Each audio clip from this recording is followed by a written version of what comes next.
हे बाऊ हे भतारगंज कहाँ पड़ी हो? भतारगंज? हाँ भतारगंज। कहाँ से आवत हूँ? महतारीगंज से। महतारीगंज से? हाँ। अच्छा तो तुम्हें भतारगंज जाए के? हाँ बाऊ। तो ऐसा है भौजी, यहाँ से जाबू तो सबसे पहले एक हरजाईपुर गांव मिली। हरजाईपुर? हाँ, और ओकरे से तनिकी दूरे जाबू तो एक छिनार चौराहा मिली। ई कौन चौराहा हो? हाँ वह जो सुनत हूँ।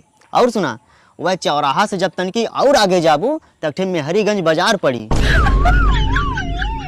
मेहरीगंज बाजार के ठीक 10 किलोमीटर बाद भतारगंज हैये है। कहो बाऊ, तब तो बड़ा लाम हवे, हमें जाते जात रात हो जाई।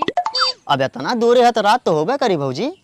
तब हो बाऊ, हम अकेला हइयो हई, पैदल जहू के है, अब का करी?